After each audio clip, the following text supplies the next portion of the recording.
Unidad Circuitos Eléctricos. Tema: la ley de Ohm, desarrollada por George Simon Ohm. Su definición dice: la intensidad de corriente eléctrica que circula por un elemento conductor es directamente proporcional al voltaje aplicado e inversamente proporcional a la resistencia del mismo, y por ello su fórmula es que el voltaje es igual a I por R. Como lo sabemos, los circuitos eléctricos se pueden representar de manera pictórica o esquemática. Lo cierto que no importa qué tan sencillo o complejo sea el circuito, siempre ha de tener tres variables fundamentales: el voltaje o tensión, medida en voltios; una intensidad de corriente o simplemente corriente, medida en amperios, que para el caso de los circuitos electrónicos, esta se mide en miliamperios; y una resistencia que se mide en ohmios. A continuación,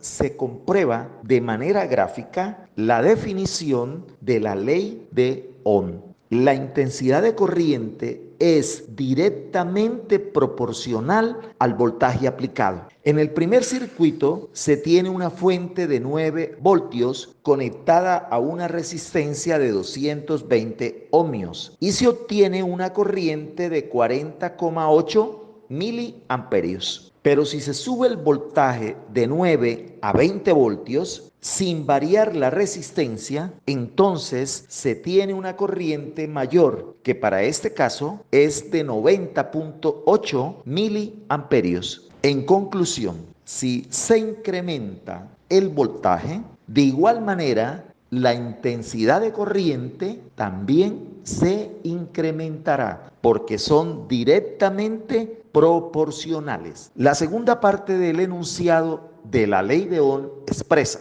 que la resistencia y la intensidad de corriente son inversamente proporcionales. Si se conecta una resistencia de pocos ohmios, la corriente se incrementará. Pero si se tiene una resistencia de muchos ohmios, entonces el valor de la corriente disminuiría, lo que quiere decir que a mayor resistencia, menor corriente, y a menor resistencia, mayor corriente. Son inversamente proporcionales. Circuito serie. Un circuito serie es aquel en el que el terminal de salida de un elemento se conecta a la terminal de entrada del elemento siguiente. De igual manera, puede decirse que en un circuito serie la intensidad de corriente tiene un solo camino por donde circular. Para desarrollar un circuito serie se tienen los siguientes pasos. Primero, hallar la resistencia total del circuito, que se logra sumando todas las resistencias que hagan parte del circuito. Segundo, redibujar el circuito. Aunque no es obligatorio, se redibuja para tener claridad que en un circuito serie la corriente siempre será la misma en cualquier parte del circuito. Tercero, hallar la intensidad de corriente en el circuito, que aunque solo es una corriente, se suele denominar corriente total. Cuarto, calcular las caídas de tensión o voltajes que hay en cada una de las resistencias del circuito, y al sumar estos voltajes se obtiene el voltaje de alimentación del circuito, lo que quiere decir que el voltaje de alimentación se reparte en cada una de las resistencias del circuito. Conclusiones del circuito serie. Primero, la intensidad de corriente en un circuito serie solo hay una y siempre será la misma en cualquier parte del circuito. Segundo, para medir la intensidad de corriente se abre el circuito y el amperímetro se coloca en serie. Tercero, el voltaje de alimentación se reparte en cada uno de los elementos del circuito. Y cuarta conclusión, para medir el voltaje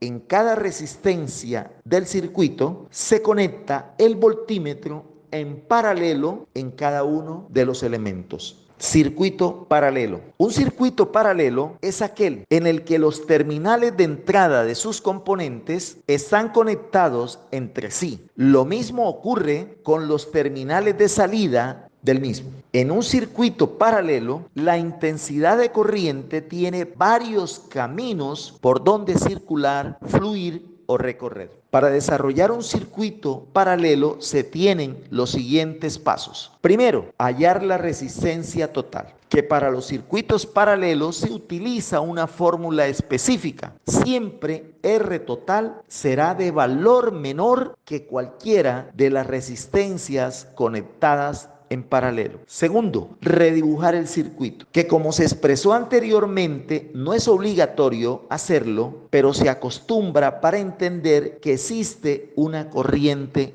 total. Tercer paso, hallar la intensidad de corriente. Ya no se hallan los voltajes, se halla la intensidad de corriente. Aplicando la ley de Ohm, se calcula I total del circuito que se obtuvo al redibujarlo en el paso anterior. Cuarto paso, como lo dijimos, ya no se calculan voltajes, sino que se calculan corrientes parciales en cada una de las ramas donde están ubicadas las resistencias en paralelo. Conclusión de un circuito paralelo. El voltaje de alimentación en un circuito paralelo siempre será el mismo en cada rama del mismo circuito. Segundo, la intensidad de corriente en un circuito paralelo se repartirá en cada rama del circuito, donde la suma de estas corrientes dará la intensidad de corriente total del circuito. Y finalmente tenemos el circuito mixto. Para el desarrollo de un circuito mixto se combinan los dos procesos anteriores, el serie y el paralelo. Dependiendo del diseño del circuito, se resuelve cada arreglo hasta llegar a un circuito general que contenga la fuente de alimentación conectada en serie a la resistencia total del circuito. Esperamos haya sido de su agrado esta breve explicación de la ley de Ohm. Para mayor ilustración, visite la página www.tecnologiaypedagogía.net. Hasta la próxima.